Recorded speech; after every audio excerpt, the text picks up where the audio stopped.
The call came on a quiet Tuesday morning, cutting through my usual routine of coffee and emails. When I saw Rebecca's name flash across my screen, a familiar tension settled in my chest. Conversations with her were never pleasant. I exhaled slowly and answered, keeping my voice neutral. "Hello, Rebecca. I've sold the house," she announced without preamble, her tone thick with satisfaction. "The papers are signed. The new owners move in next week. I hope you've learned your lesson about respecting your elders." My grip on the coffee mug tightened. The house she was so smugly referring to was my childhood home, the one my father had left me when he passed away 2 years ago. Or at least, that's what Rebecca thought. "The house?" I repeated, forcing amusement from my voice. "You mean Dad's house?" "Don't play dumb, Olivia," she snapped. "You know exactly which house, the one you've been squatting in rent-free since your father died. Well, that ends now. I found buyers who actually appreciate the property." I took a slow sip of coffee, letting her words settle. She had no idea about my meeting with Dad's lawyer, Mr. Harrison, just days after the funeral. No idea about the documents we'd signed. No idea that the house wasn't hers to sell. "That's interesting," I said, keeping my tone light. "And you're sure everything's legal?" She scoffed. "Of course it's legal. I was his wife. The house was in his name. You may have been his precious daughter, but I have rights too." Ah, there it was, the real reason behind her power play. 3 months ago, I had stopped Rebecca from tearing apart the home my father had lovingly restored. She wanted to gut the historic details, the hand-carved banisters, the original hardwood floors, the stained glass windows that had taken years to refurbish. She had called it an outdated eyesore. I called it a piece of my father. "I see," I said mildly. "Well, I hope you got a good price for it." "Don't worry about the price," she snapped. "Just make sure you're out by Friday. The new owners are eager to start renovations." I could almost hear the smirk in her voice, picturing me scrambling to pack up my things. If only she knew. "Thanks for letting me know," I said, then ended the call. A slow smile spread across my face as I set down my coffee. Rebecca had always underestimated me, just as she had underestimated my father's foresight. I picked up my phone and dialed Mr. Harrison. "Olivia," he greeted warmly, "I was expecting your call." "She did it," I said. "She actually tried to sell the house." There was a beat of silence, then a soft chuckle. "Did she now? Well, this should be interesting. Would you like me to set things in motion?" "Please," I said, "and make sure the buyers understand exactly what's happening. I don't want them caught in Rebecca's mess." After hanging up, I wandered through the house, my house, trailing my fingers along the walls my father had painted, the door frames he had restored, the window seats where we'd spent countless afternoons reading together. Every inch of this place held his memory, his presence. Rebecca had married my father 5 years ago, when I was 23. At first, she played the role of the doting stepmother, sweet smiles, warm words, but it didn't take long for her mask to slip. She resented my bond with Dad, resented that he included me in decisions about the house, and when his health began to fail, she saw an opportunity. But my father had seen through her. One evening, 2 weeks before he passed, he called me into his study while Rebecca was out. "Livy," he said, using my childhood nickname, "I need you to trust me. Things aren't what they seem with Rebecca, and I've made arrangements. When the time comes, see James Harrison, he'll explain everything." I had wanted to ask more, but he'd been so weak, so tired. Now, I understood exactly what he had meant. My phone buzzed, a message from Rebecca. "I expect the keys on my desk by Thursday. Don't make this difficult, Olivia." I smiled as I typed back. "Don't worry, Rebecca, everything will work out exactly as it should." No response. She thought she had won. She had no idea the real show was about to begin. I spent the rest of the morning sorting through old photos in Dad's study. One caught my eye, me and Dad, covered in paint and sawdust, grinning as we fixed the house together. Another showed him tending to his rose garden, the one Rebecca had wanted to rip out last spring. I had stopped her then. Just as I was about to stop her now, my phone rang again. "Mr. Harrison? The wheels are in motion," he said. "The buyer's lawyer has been notified. They're furious with Rebecca, but grateful they found out before money changed hands." "How long until she finds out?" "I'd say by this afternoon," he mused. "Their lawyer is drafting a strongly worded letter as we speak. Would you like me to be present?" I smiled. "Oh, absolutely." When she received it, I let the moment stretch, considering my next move. No. Let her face this alone. She needed to understand exactly what she had done. As you wish, Mr. Harrison said, his voice laced with quiet warning. But be prepared for the fallout. People like Rebecca don't take humiliation well. He was right. Rebecca had always been proud, always desperate for control. Realizing she had made a fool of herself, trying to sell a house she never truly owned, would hit her hard. But that was the point. The fallout came faster than expected. By 3 p.m., my phone erupted with notifications, missed calls, one after another, followed by a string of increasingly furious texts from Rebecca. "What have you done?"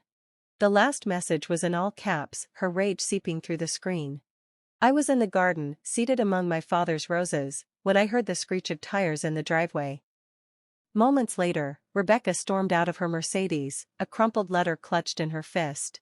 "You conniving little witch," she shrieked, her carefully maintained facade shattering before my eyes. "You knew about this all along." I stayed seated, calm, despite the storm brewing before me. "Knew about what, Rebecca? Don't play innocent." She shoved the letter in my face, her hands trembling. "The trust. The property transfer. All of it. You and James plotted this behind my back." "No," I corrected gently, standing and brushing the dirt from my jeans. "Dad and Mr. Harrison arranged it. I just followed his instructions." Her face contorted with disbelief, then fury. "Your father would never do this to me. This has to be a mistake." "Actually," I said, tilting my head, "he did exactly this, to protect me and the house. He saw through you, Rebecca. He knew exactly what you'd try to do once he was gone." She took a half step back, her designer heels sinking slightly into the soft garden soil. "That's impossible," she whispered. "He trusted me. He loved me." "Did he?" I asked quietly. "Or did he just let you think he did?" The color drained from her face as my words sank in. My father, the man she had believed she had fooled, had outmaneuvered her from beyond the grave. "The house was never solely in his name," I continued. "He transferred it to a trust years before he even met you. I'm the sole beneficiary. You had no right to sell it." "You're lying." But there was doubt in her voice now, uncertainty creeping in. "Check the property records," I said simply. "They're public." Dad made sure of that too. He wanted everything to be crystal clear when the time was right. Rebecca's hands clenched around the letter, crushing it further. "The buyers." Her voice wavered. "They're threatening legal action. Do you have any idea how humiliating this is?" I let out a soft, mirthless laugh. "Almost as humiliating as trying to throw your stepdaughter out of her own house? Or maybe as humiliating as spending years pretending to love someone just to get to their money?" She flinched, as if I had struck her. "You don't understand anything about my relationship with your father. I understand more than you think." I met her gaze, unwavering. "Dad told me everything before he died. About the prenup you refused to sign. The withdrawals from his accounts. The men you met with while he was in the hospital." Her eyes widened in shock. "He knew," I said simply. "He knew everything. He just waited, watched, and planned. Like father, like daughter, I suppose." For the first time, Rebecca looked lost. Her designer suit, her perfectly composed image, it all seemed to unravel as she took another step back, her shoes now stained with garden dirt. "This isn't over," she whispered, but the fight in her voice was gone. "Actually," I said, pulling out my phone, "it is. I recorded this conversation. Want me to add it to Mr. Harrison's file? I'm sure the authorities would love to hear about your attempt to illegally sell property you never owned." She stared at the phone as if it were a loaded gun. "You wouldn't dare," she hissed. "It would damage your precious father's reputation." I smiled, calm and unwavering. "His reputation can handle the truth. Can yours?" A long silence stretched between us. Then, finally, her shoulders slumped. "Fine." She spat. "Keep the house, keep your little victory, but don't think this means you've won." "I already have," I said, my voice steady. "I won the moment Dad saw you for who you really are." She turned and stormed back to her car, her heels sinking into the grass with every angry step. As her Mercedes sped away, I noticed she had dropped the lawyer's letter in the garden. I picked it up, smoothing out the crumpled paper. The legal jargon was dense, but the message was clear. Rebecca had no claim to the house. She had never had any claim. Her attempt to sell it was fraud. My phone buzzed with a text from Mr. Harrison. How did she take it? About as well as expected, I replied, but I think she's done. Your father would be proud, he wrote back. He always said you were stronger than anyone knew. I looked around the garden at the roses Dad had tended so carefully, at the house he had protected so thoroughly. He had known this day would come. He had prepared for it in ways I was only beginning to understand. Rebecca had thought she was teaching me a lesson about respect. Instead, she had learned one about underestimating people. Both the living and the dead. The letter. The weeks after Rebecca's confrontation brought unexpected changes. The house felt lighter somehow, as if a shadow had been lifted. I spent my evenings restoring the rooms to their original state, undoing Rebecca's hasty attempts at modernizing. One evening, while sorting through boxes in Dad's study, I found a letter addressed to me in his familiar handwriting. The envelope was dated just days before his death. My hands trembled as I opened it. My dearest Livy. If you're reading this, then everything has played out as I expected. Rebecca has probably tried to take the house by now, and you've learned of the trust arrangements I made with James. I'm sorry I couldn't tell you everything while I was alive. Rebecca was watching too closely, and I needed her to believe she had won. You see, I discovered her true nature about a year into our marriage, but by then, she had already shown her hand. The mysterious illness that landed me in the hospital? Not so mysterious after all. I had James investigate the occasional dizzy spells, the confusion, the gradual weakening. Rebecca had been adding something to my evening tea, not enough to kill me quickly, but enough to make it look like a natural decline.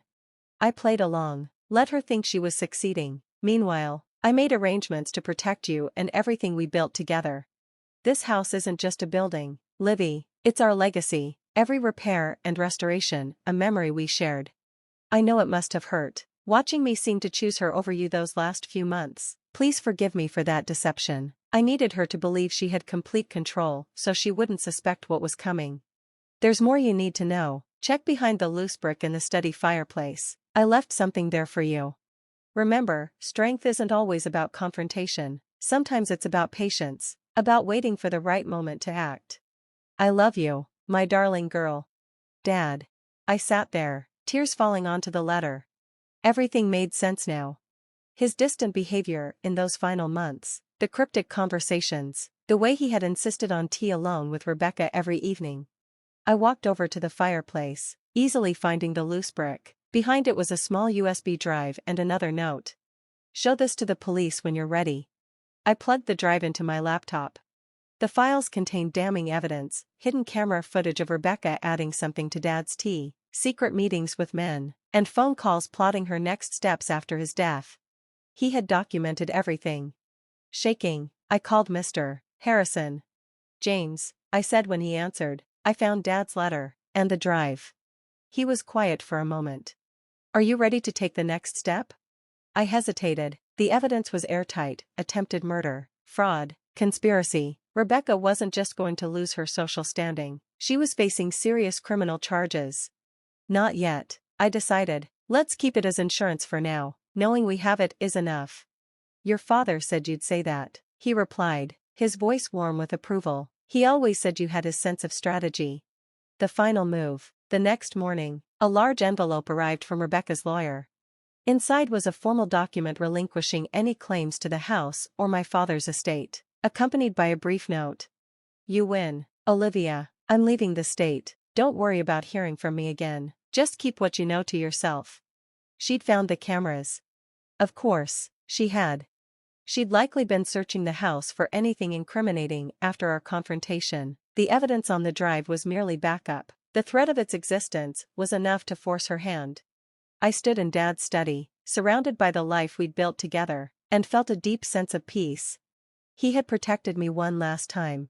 He had taught me one final lesson about patience and strategy. The house remained as he wanted it, preserved, cherished, a testament to our bond. Rebecca's attempt to steal it had failed, just as her attempts to come between us had ultimately failed. In the garden, Dad's roses bloomed more beautifully than ever. I tended them carefully, honoring his memory in every flower that opened. Sometimes, while working among them, I could almost hear his voice. Remember, Livy, the strongest roots grow in silence, hidden from view, until the right moment to bloom. He had been right, of course. Strength wasn't always about confrontation. Sometimes, it was about waiting, watching, letting people reveal their true nature. Rebecca had taught me about deception, the masks people wear. But Dad had taught me something far more valuable. How to see through those masks. How to protect what matters most. And how to win, without losing yourself in the process. The house stands as it always has, a monument to love, patience, and justice served quietly but completely. And somewhere, I like to think, Dad is smiling, knowing that his final lesson was well learned. As for the USB drive, it remains behind that loose brick. A silent guardian, ensuring that some stories stay buried. At least for now. After all, as Dad always said, timing is everything.